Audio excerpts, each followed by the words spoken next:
Good morning or afternoon, friends. This is Tracy Brown, and we are going to continue our series this morning around getting out of the food rut.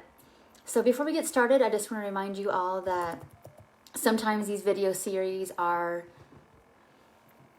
kind of deep and get into like the deeper levels of things, but I think sometimes we forget that like eating is part of the end goal of this, right? Eating and being able to just like let it go and choose what we want and leave the rest is the goal. So this week's videos are really about coming back to the surface a bit and talking about where are we feeling stuck. And so in Monday's video, I talked about general food ruts and why we have them and just a few tips to make it easier. So if you didn't watch that video yet, I would invite you to do that and then mull over where you're stuck.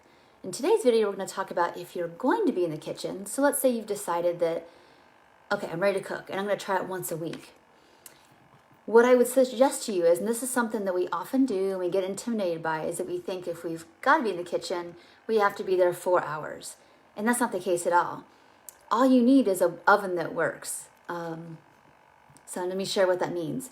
Is that if you happen to be going to use your stove or your oven, and I'm making an assumption that you have one, is if it's going to be on, throw multiple things in. So what that's going to look like, let's say you bake off, I don't know, let's say you're going to make a casserole and you know that's going to last you 4 meals.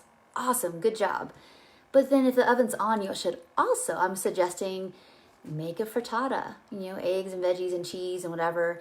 Throw in some like little baby potatoes that you can roast, and you can make them twice baked, you can smash them, you can just eat them, you can fry them again.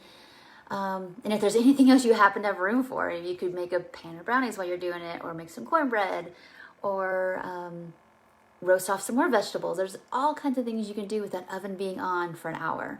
And I know some of these things, like that's a lot of stuff, but I want you to take a second and imagine all of those things now prepped in your fridge. You might have meals for 4 or 5 days, like possibly a breakfast, lunch, and dinner if you mix and match some of the options you choose. So again, that's just a little reminder that if you're going to be in the kitchen, basically make it count and make that food last. I'm very much a proponent of multi-purposing food. If I make rice, in my head I'm thinking ahead of like, okay, so this could be used for this meal because it's used differently at this meal. And sometimes just randomly at lunch to open up a can of black beans with and some cheese and just some chips in it for a really simple lunch. There's all kinds of ways you can be thinking, how can this food work?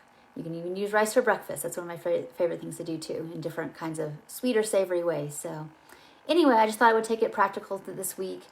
And I would love to hear in the comments below, how do you multi-purpose food? If you're happening to be in the kitchen, how do you make it work? How do you make the food last longer when you're going to put that effort in for yourself?